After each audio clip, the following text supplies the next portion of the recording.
ദൃശ്യം എന്നൊരൊറ്റ സിനിമ മാത്രം മതി അൻസിബ എന്ന 33 വയസ്സുകാരി നടിയെക്കുറിച്ച് എല്ലാവർക്കും മനസ്സിലാക്കാൻ. ദൃശ്യം എന്ന സിനിമയുടെ അതായത് ഇന്ന് 3 പാർട്ട് വരെ ഇറങ്ങി 3 പാർട്ടും വിജയകരമായി മുൻപോട്ട് പോകുന്ന ദൃശ്യം സിനിമയിലെ ഏറ്റവും പ്രധാന ഘടകം കൂടിയാണ് അൻസിബ അവതരിപ്പിച്ച കഥാപാത്രം.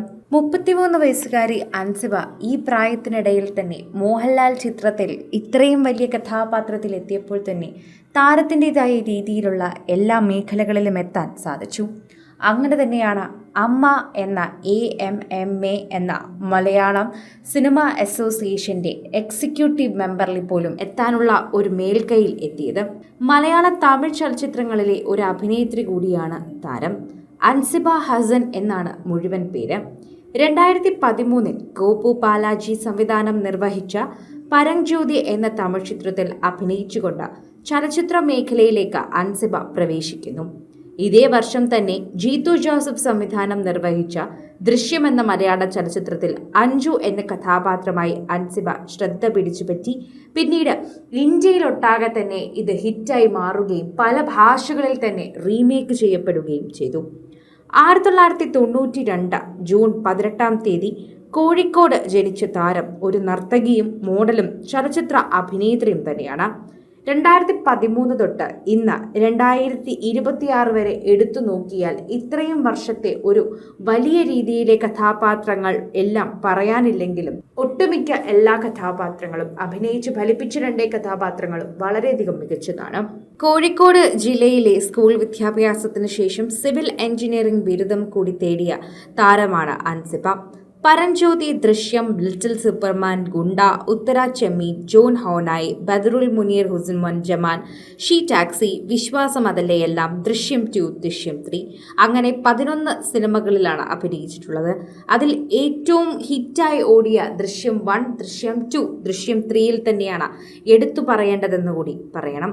എന്നാൽ ഇപ്പോൾ ഏറ്റവും കൂടുതൽ താരത്തിനെ വിഷമിപ്പിച്ചുകൊണ്ടിരിക്കുന്നത് അമ്മ അസോസിയേഷനുമായി ബന്ധപ്പെട്ട് നിൽക്കുന്നതിൽ ടിനി ടോമുമായി ബന്ധപ്പെട്ട ചില വാർത്തകളിൽ തന്നെയാണ് എന്ന് പറയാം.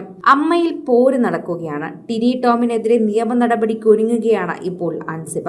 അൻസിബ പറഞ്ഞത് സത്യസന്ധമായ കാര്യങ്ങളാണ് എന്ന് പലരും അകത്തുള്ളവർ തന്നെ വെളിപ്പെടുത്തുന്നുണ്ട്. അതിന് പിന്നാലെ തന്നെ എന്നാൽ പലരും ടിനി ടോമിന് പിന്തുണയും നൽകുന്നുണ്ട്. അൻസിബ ഹസനെതിരെ കേസ് കൊടുത്തത് ഞാനാണ് എന്ന് ലക്ഷ്മിപ്രിയ കഴിഞ്ഞ ദിവസം വീഡിയോ പങ്കുവച്ചതടക്കം പല രീതിയിൽ തന്നെ അൻസിബ ഈ ഒരു വാർത്തയുമായി ബന്ധപ്പെട്ട് നിൽക്കുന്നുണ്ട്.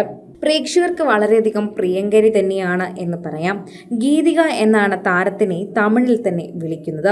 ഹസൻ റസിയ ദമ്പതികളുടെ മകളായി ജനിച്ച താരത്തിന് ബിഗ് ബോസിലും പങ്കെടുക്കാൻ സാധിച്ചതിലൂടെ തന്നെ 77ാമത്തെ ദിവസം പുറത്താവുകയും അവിടെ നിന്നും കൂടുതൽ പ്രേക്ഷക പ്രീതി ലഭിക്കുകയും ചെയ്തു. താരത്തിന് ഒരു മൂത്ത സഹോദരനും 3 ഇളയ സഹോദരന്മാരാണുള്ളത്. മൂത്ത സഹോദരന്റെ പേര് അനീസ് ഹസൻ, ഇളയ സഹോദരങ്ങളുടെ പേര് ആഷിഖ് ഹസൻ, അസിബ് ഹസൻ, അഫ്സൽ ഹസൻ. ഒരു ഇളയ പെൺകുട്ടി കൂടിയുണ്ട് ആ വീട്ടിൽ. അഫ്സാന ഹസൻ എന്നാണ് ആ പെൺകുട്ടിയുടെ പേര്. അങ്ങനെ ഇവരെല്ലാവരെയും ചേർത്ത് ഇപ്പോൾ ആ വീട്ടിൽ 6 അംഗങ്ങളാണ് മക്കളായി തന്നെ ഉള്ളത്. വലിയൊരു കുടുംബത്തിൽ തന്നെയാണ് ശരിക്കും പറഞ്ഞാൽ താരം താമസിക്കുന്നത്. ഇന്നത്തെ ചിന്താവിഷയത്തിലെ സ്കൂൾ ഗേളായി മലയാള സിനിമയിൽ എത്തിയ പെൺകുട്ടി പിന്നീട് നിരവധി സിനിമകളിൽ അഭിനയിച്ച് ഇന്ന് ദൃശ്യം 3യിൽ വരെ എത്തി നിൽക്കുകയും എന്തിനു പറയണം മറ്റുള്ള ഭാഷകളിലേക്ക് വരെ എത്തുകയും ചെയ്തിട്ടുണ്ടായിരുന്നു. അല്ലു ആൻഡ് അർജുൻ എന്ന രീതിയിലൂടെ ഒരു ഡയറക്ടറൽ ഡെബ്യൂ കൂടി നടത്താൻ കാത്തിരിക്കുകയാണ് താരത്തിനെ തേടി ഇത്തരമൊരു വാർത്ത കൂടി എത്തിയത്. Kurukkan, CBI, Pennoruthi, a life story, Indulekha, പകരം പോലെ ഇറുക്കെ, പാരീത് പന്താരി എന്ന തമിഴ് സിനിമകളിലും കട്ടപ്പനയിലെ ഋത്തിക് റോഷൻ, അപ്പുറം ബംഗാൾ ഇപ്പുറം തിരുവിതാംകൂർ, ജോൺ ഹോനായി, വിശ്വാസം അതല്ലെയെല്ലാം തുടങ്ങി മറ്റ് സിനിമകളിലുമെല്ലാം ചെറിയ വേഷങ്ങളിലും അഭിനയിച്ചിട്ടുണ്ട്. നിരവധി ഷോർട്ട് ഫിലിമുകളിലും അഭിനയിച്ചിട്ടുണ്ട്. അതുപോലെ തന്നെ മലയാള സിനിമയ്ക്ക് ഒരു നല്ല സാന്നിധ്യമായി തന്നെ വളരെ ചെറുതിലേ തൊട്ട് തുടങ്ങിയതാണ് അൻസിബ അവളുടെ ജീവിതം. സിനിമ, ഫാഷൻ, ലൈഫ് സ്റ്റൈൽ വാർത്തകൾക്കായി മലയാളി ലൈഫ് സബ്സ്ക്രൈബ് ചെയ്യൂ. ലേറ്റസ്റ്റ് അപ്ഡേറ്റ്സിനായി ബെൽ ബട്ടണും അമർത്തും.